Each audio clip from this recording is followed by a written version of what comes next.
नमस्कार, बहुत स्वागत है आपका। मैं हूं आपके साथ सुमित शर्मा। आइए सबसे पहले आपको दिखाते हैं 25 सेकंड में खबरें। चुनाव आयुक्तों की नियुक्ति पर सुप्रीम कोर्ट आज सुनाएगा फैसला। स्वतंत्र पैनल बने या नहीं, इस पर आएगा फैसला। 5 जजों की बेंच कर रही थी सुनवाई। डीएमके ने एमके स्टालिन के जन्मदिन पर चेन्नई में की विशाल रैली। खड़गे समेत कई विपक्षी नेता हुए शामिल। 70 साल के हुए स्टालिन।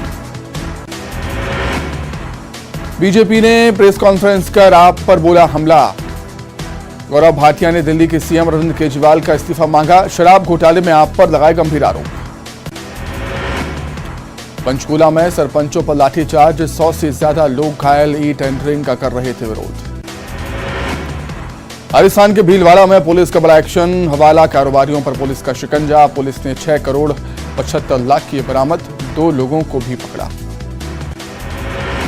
उमेश पाल हत्याकांड पर यूपी सरकार का बड़ा एक्शन। अतीक अहमद के करीबी के घर चला बुलडोजर। घर से 2 राइफल और तलवार बरामद। अवैध संपत्ति पर प्राधिकरण ने की कार्रवाई। रुड़की में सड़क हादसे के दिल दहला देने वाली तस्वीर आई सामने। तेज रफ्तार कार ने 2 लोगों को मारी टक्कर। सीसीटीवी फुटेज आया सामने। वित्त मंत्री जगदीश देवड़ा ने पेश किया एमपी का बजट। 1 लाख सरकारी नौकरी का तोहफा। महिलाओं पर भी फोकस। बजट में युवाओं पर सरकार का फोकस। 1 लाख नौकरियों का ऐलान। खेल विभाग के लिए 738 करोड़ का प्रावधान। वित्त मंत्री जगदीश देवड़ा ने नारी शक्ति के लिए किए कई ऐलान। लाडली बहना योजना के लिए 7,000 करोड़। स्व सहायता समूहों के लिए 660 करोड़ का प्रावधान। आपने फूका चुनावी बिगुल। ग्वालियर में 5 लोकसभा क्षेत्रों में कार्यकर्ता सम्मेलन हुआ। प्रदेश की 230 सीटों पर आप लड़ेगी चुनाव। उज्जैन में प्रोफेसर पर जानलेवा हमला। नकाबपोश बदमाशों ने कॉलेज परिसर में की मारपीट। नकल करने से रोकने पर मारपीट का आरोप। श्योपुर में व्यापारी से दिन दहाड़े 10 लाख की लूट। बैंक से पैसे निकालकर जा रहा था व्यापारी। बाइक सवार बदमाशों ने दिया वारदात को अंजाम। गुना में पानी की टंकी पर चढ़ा युवक। पत्नी को लेने ससुराल आया था युवक। पत्नी ने जाने से मना किया तो टंकी पर चढ़ गया। रायपुर में ईडी दफ्तर के बाहर कांग्रेस का प्रदर्शन। देशभक्ति गीतों के साथ कांग्रेस का प्रदर्शन। कांग्रेसियों ने ईडी दफ्तर के बाहर फेंकी चूड़ियां। कांकेर में भाजयुमो कार्यकर्ताओं ने गृहमंत्री ताम्रध्वज साहू का पुतला दहन किया। कार्यकर्ताओं ने सूरजपुर जिले में हुए युवा मोर्चा नेता के हमले का विरोध किया। कांग्रेस सरकार पर लगाए आरोप। रायपुर मंत्री रविंद्र चौबे के आवास का घेराव। पुलिस और बीजेपी कार्यकर्ताओं के बीच हुई झड़प। किसानों को पानी देने की मांग को लेकर किया प्रदर्शन। धमतरी में बिजली पानी के मुद्दे पर किसानों ने घेरा कलेक्ट्रेट। लो वोल्टेज और बिजली कटौती से किसान परेशान। गर्मी की फसल को बांधों से पानी देने की मांग। मनिंद्रगढ़ में 3 तलाक के मामले में गिरफ्तारी। कोतवाली पुलिस ने आरोपी पति को गिरफ्तार किया। 6 महीने पहले हुई थी शादी। सूरजपुर में भाजयुमो मंडल अध्यक्ष हमले में प्रदर्शन। भाजपाइयों ने सरकार पर निशाना साधा। कहा रेत माफिया को सरकार देती है संरक्षण। रायपुर में स्कूली छात्रा सुसाइड मामले में बड़ा खुलासा। ब्लैकमेल करने वाला आरोपी मोहम्मद समीर गिरफ्तार। दुबई निवासी से बनवाई थी छात्रा की फेक आईडी। इंदौर टेस्ट में ऑलराउंडर रविंद्र जडेजा की उपलब्धि। इंटरनेशनल क्रिकेट में पूरे किए 500 विकेट। पूर्व कैप्टन कपिल देव की बराबरी की। इंदौर में भारत ऑस्ट्रेलिया के बीच तीसरे टेस्ट का आज दूसरा दिन। कंगारुओं ने 4 विकेट पर बनाए 156 रन। भारतीय टीम 109 रनों पर हुई थी ऑल आउट। सुर्खियों में अभिनेत्री नोरा फतेही को स्टार से हुई हाथापाई का सुनाया गुस्सा। मिसबिहेव को लेकर जड़ा था थप्पड़। मुश्किल दौर से गुजर रहे हैं नवाजुद्दीन सिद्दीकी। भाई शमाश ने फिर किया हमला। दिवंगत एक्टर इरफान खान से विवाद का हुआ खुलासा।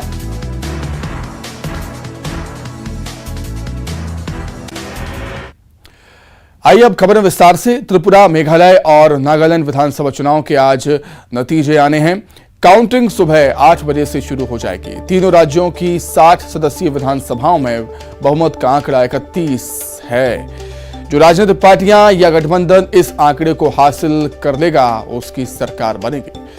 तीनों राज्यों को मिलाकर कुल 178 सीटें हैं और 811 उम्मीदवार हैं। 811 उम्मीदवारों की किस्मत का फैसला आज हो जाएगा। त्रिपुरा में 16 फरवरी को मतदान हुआ था। मेघालय और नागालैंड में 27 फरवरी को वोट डाले गए थे। आज है नतीजों का दिन, रिजल्ट का दिन।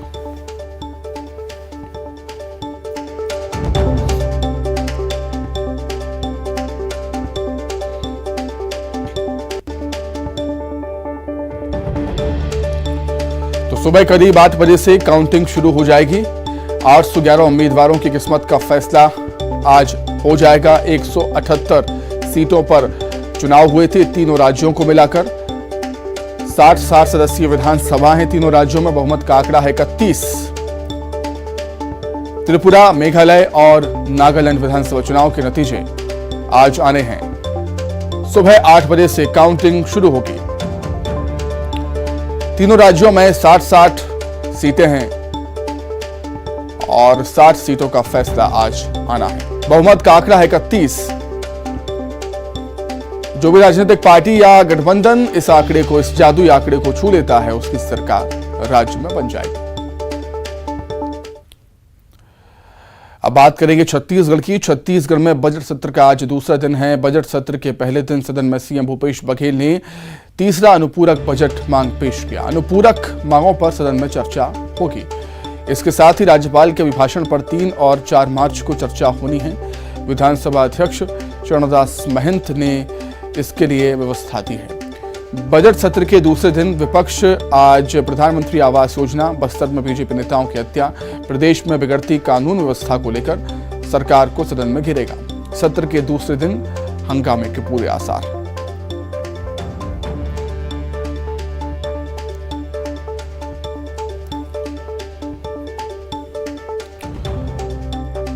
तो छत्तीसगढ़ विधानसभा के बजट सत्र का आगाज भी हो चुका है। आज उसका दूसरा दिन है। 6 मार्च को सीएम भूपेश बघेल बजट पेश करेंगे। राज्यपाल का अभिभाषण हुआ था। अभिभाषण पर सत्ता पक्ष और विपक्ष ने एक दूसरे पर आरोप लगाए थे। अनुपूरक मांगों पर सदन में आज चर्चा होनी है। सीएम भूपेश बघेल ने कल तीसरा अनुपूरक बजट मांग पेश किया था, उस पर आज चर्चा। अधिक जानकारी के लिए सीधे हम रायपुर का रुख कर लेते हैं। हमारी सहयोगी ममता हमारे साथ जुड़ गई हैं। ममता, दूसरा दिन है आज, और क्या कुछ खास होने वाला है आज के दिन?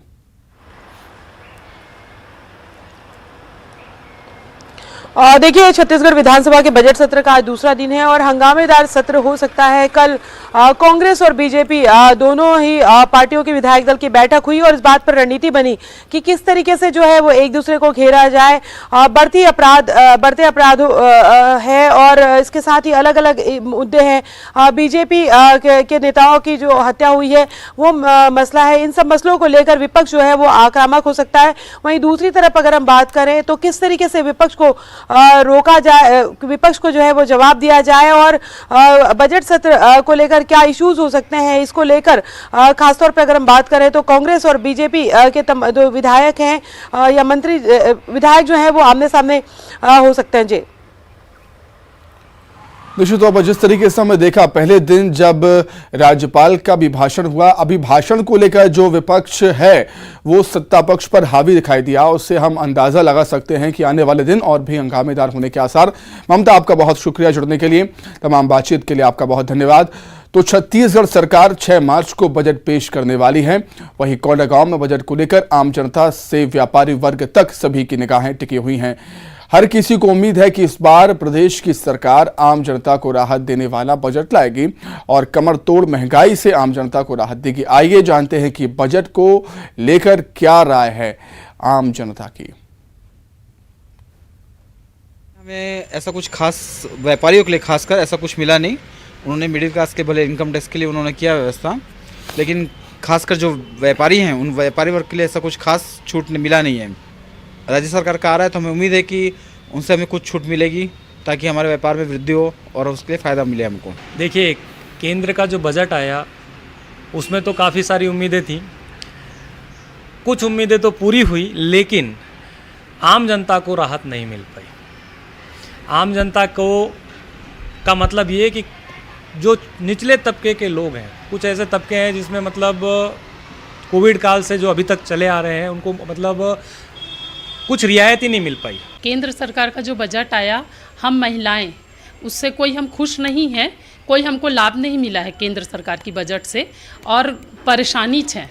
घर चलाने में महिलाएं का ही हाथ होता है, जो हर एक चीज़ बढ़ी हुई है। अभी फ़िलहाल गैस का सिलेंडर का फिर बढ़ा दिए हैं केंद्र सरकार, और राज्य सरकार का अब जो बजट आने वाला है, हम महिलाओं को खुश करिए और बजट अच्छा वो करेंगे तो हम महिलाएं खुश होंगी बजट के से। सरकार से तो यही उम्मीद करते हैं, 3 साल से तो बहुत परेशानी हुई है हमें।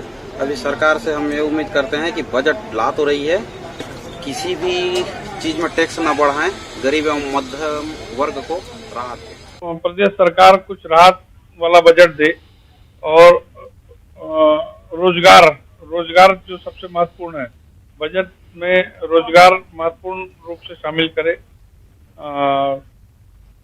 बेरोजगारी को देखते हुए और महंगाई की मार इतनी लगी हुई है, तो उसमें कुछ प्रदेश सरकार टैक्स और इन सब चीजों में कुछ राहत देके। चलिए अब बात करेंगे मध्य प्रदेश विधानसभा के बजट की, जिसका आज तीसरा दिन है बजट सत्र का। सदन में बजट पर चर्चा आज होनी है। विधानसभा में हंगामे के पूरे आसार हैं। कल वित्त मंत्री जगदीश देवड़ा ने 3 लाख करोड़ से ज्यादा का बजट पेश किया था। हर वर्ग को साधने की कोशिश सरकार की इस बजट के दौरान नजर आई है और आज इस बजट पर चर्चा होनी है। विपक्ष हमलावर है सरकार पर, तमाम मुद्दों के तहत घेरने की तैयारी है सत्ता पक्ष की।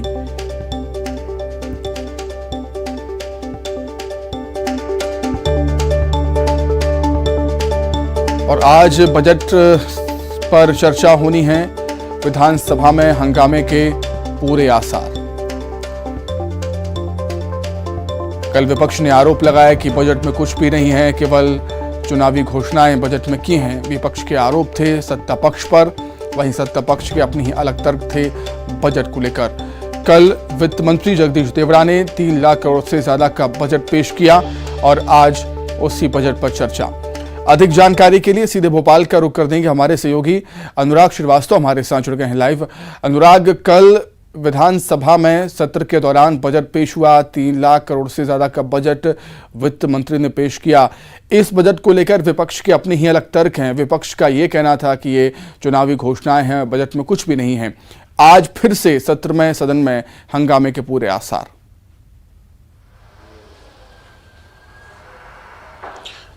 बिल्कुल, देखिए विधानसभा में कल जिस तरीके से वित्त मंत्री जगदीश देवड़ा ने बजट पेश किया है और अब जो नया मुद्दा निकल कर आया है वो ई बजट जो राज्य सरकार की तरफ से पेश किया गया है, उसमें मेड इन चाइना वाले टैबलेट जो है विधायकों को बांटे गए और इसी को लेकर अब विपक्ष जो है विरोध जता रहा है कि मेड इन चाइना के टैबलेट क्यों बांटे जा रहे हैं। चाइना का जब विरोध किया जा रहा है तो उसके बेस्ड जो प्रोडक्ट हैं वो क्यों खरीदे जा रहे हैं और इसी मुद्दे को लेकर आज सदन में हंगामा होने के पूरे आसार नजर आ रहे हैं। लेकिन आज यदि हम विधानसभा की कार्रवाई की बात करें तो राज्यपाल के अभिभाषण पर चर्चा होगी। मुख्यमंत्री शिवराज सिंह चौहान और नेता प्रतिपक्ष गोविंद सिंह का भी आज राज्यपाल के अभिभाषण पर जो है अपना वक्तव्य आएगा और उसमें अपनी वो राय रखेंगे। इसके अलावा कई मुद्दों को लेकर ध्यान आकर्षण भी लगाया गया है। लाहौर में बिजली उपकरण चोरी के मामले पर अब तक कोई कार्रवाई नहीं होने पर नेता प्रतिपक्ष गोविंद सिंह के सवाल और ध्यान आकर्षण पर आज चर्चा हो सकती है। इसके अलावा बीजेपी के विधायक संजय पाठक की तरफ से कटनी में स्थानीय लोगों को रोजगार नहीं दिए जाने का मामला ध्यानाकर्षण के जरिए लाया गया है, जिस पर आज सदन के अंदर चर्चा की जा सकती है। तो कई महत्वपूर्ण विषय हैं विधानसभा के अंदर जिस पर आज चर्चा हो सकती है और सदन में हंगामा हो सकता है। ठीक है अनुराग, बहुत धन्यवाद आपका जुड़ने के लिए, तमाम बातचीत के लिए आपका बहुत शुक्रिया। आगे बढ़ेंगे ग्वालियर से बड़ी खबर, जहां हाईवे पर हादसा हुआ है। ट्राले ने डिवाइडर पर मजदूरों को रौंद दिया। ग्वालियर झांसी हाईवे के बाईपास पर यह हादसा हुआ। हादसे में 2 मजदूरों की मौके पर ही मौत हो गई, एक घायल हुआ है। ग्वालियर निवासी शांताबाई और कृपाल सिंह की मौत हो गई है। हादसे के बाद ट्राले का ड्राइवर फरार हो गया है। महाराजपुरा पुलिस ने मामला दर्ज कर दिया है। तो खबर ग्वालियर से, जहां पर हाईवे पर हादसा हुआ है। ट्राले ने डिवाइडर पर मजदूरों को रौंद दिया। ग्वालियर झांसी हाईवे के बाईपास पर यह हादसा हुआ है। हादसे में 2 मजदूरों की मौके पर ही मौत हो गई, एक घायल है। ग्वालियर निवासी शांताबाई और कृपाल सिंह की मौत हुई है। हादसे के बाद ट्राले का ड्राइवर मौके से फरार हो गया है। महाराजपुरा पुलिस जांच में जुटी हुई है। महाराजपुरा पुलिस ने मामला दर्ज कर लिया।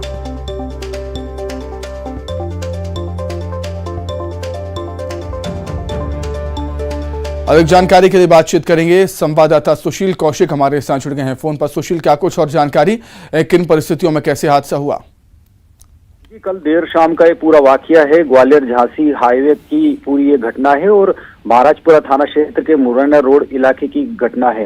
हाईवे के जो डिवाइडर है, डिवाइडर पर मजदूर काम कर रहे थे। ये पौधा लगाने के लिए वहां गड्ढे खोदने का काम कर रहे थे। उसी दौरान आगरा की तरफ से एक अनियंत्रित ट्रोला आया और वो डिवाइडर पर ये काम कर रहे मजदूरों को रौंदता हुआ बढ़ गया।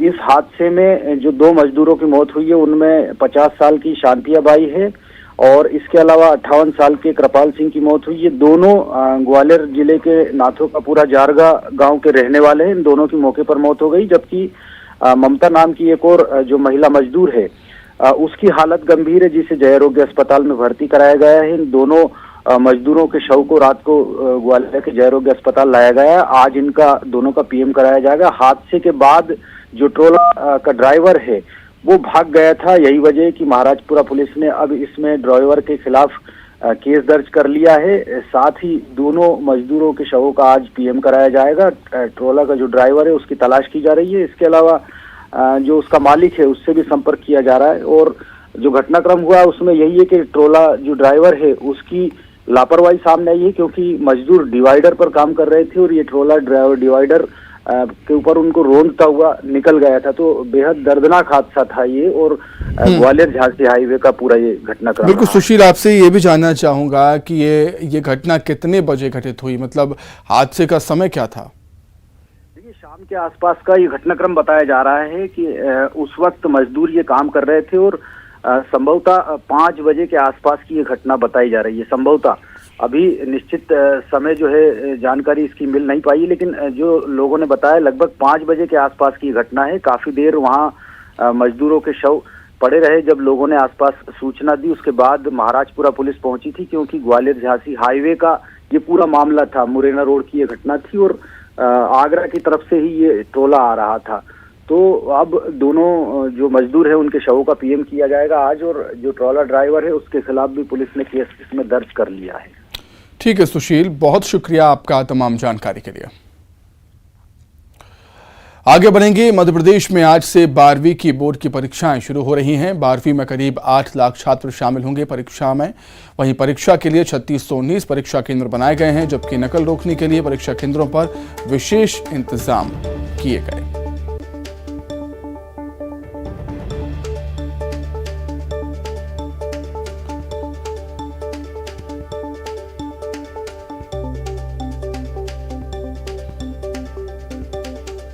तो आज से 12वीं के बोर्ड का एग्जाम शुरू होने।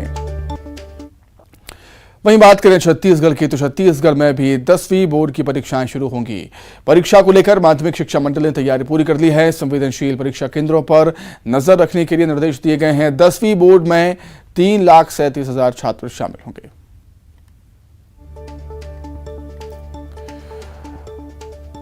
तो छत्तीसगढ़ में आज से 10वीं की बोर्ड की परीक्षाएं शुरू होनी है। परीक्षा को लेकर माध्यमिक शिक्षा मंडल ने तैयारियां लगभग पूरी करनी है और संवेदनशील परीक्षा केंद्रों पर विशेष नजर रखने के निर्देश दिए गए हैं। 10वीं बोर्ड में 3,37,000 छात्र शामिल हो रहे हैं परीक्षा में। अधिक चर्चा करने के लिए सीधे रायपुर का रुख कर लेंगे। ममता हमारे साथ जुड़ गई हैं सहयोगी। ममता, 10वीं की बोर्ड की परीक्षाएं शुरू आज हो रही हैं, क्या कुछ तैयारियां हैं?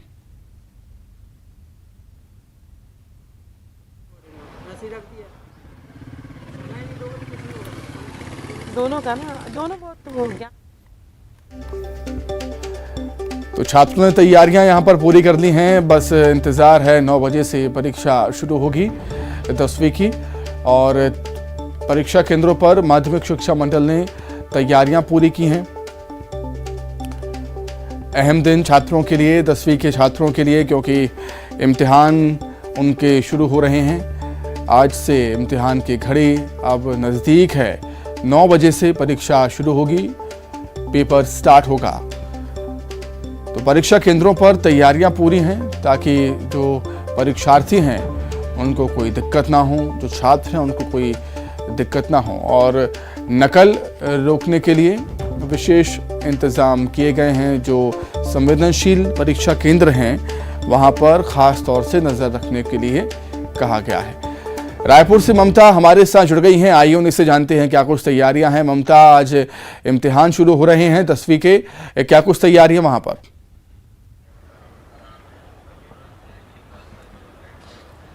बिल्कुल, देखिए कल 12वीं बोर्ड की परीक्षाएं शुरू हुई थी, आज 10वीं बोर्ड की परीक्षा है और पहला पेपर हिंदी का होगा। और प्रदेश भर से करीबन 3,38,000 जो स्टूडेंट हैं वो 10वीं की परीक्षा में शामिल हो रहे हैं। और 9 से 12:15 बजे तक ये परीक्षाएं चलेंगी, 9 से 12 तक के, क्योंकि 15 मिनट पहले जो है इधर 8:45 तक के स्टूडेंट को क्लास में बैठ जाना है। दूसरी बात, अगर हम बात करें 2 मार्च से 24 मार्च तक ये परीक्षाएं रखी जाएंगी।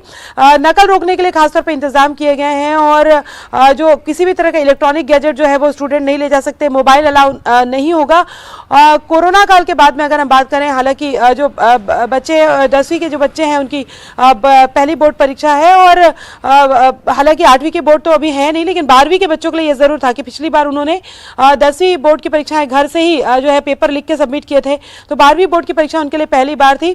चूंकि कोरोना का समय नहीं है इसलिए उस तरह के रेस्ट्रिक्शन नहीं है क्लासरूम को लेकर के, जो जिस तरह से पहले एग्जाम होते थे उसी तरीके से एग्जाम हो रहे हैं। दूसरी बात, अगर हम बात करें तो अति संवेदनशील जो परीक्षा केंद्र है जहां पर नकल के ज्यादा चांसेस रहते हैं प्रदेश भर में, वहां पर खासतौर पे उड़न दस्ता जो है वो तैनात किया गया है, जो अचानक जो है औचक निरीक्षण करेगा। वैसे पूरे प्रदेश भर में भी औचक निरीक्षण के लिए उड़न दस्ता जो है वो लगाया गया है। जी, बहुत धन्यवाद आपका ममता, जुड़ने के लिए, तमाम बातचीत के लिए आपका बहुत शुक्रिया। तो इसी के साथ ही फिलहाल इस बुलेटिन में इतना ही। खबरें लगातार जारी हैं। नमस्कार।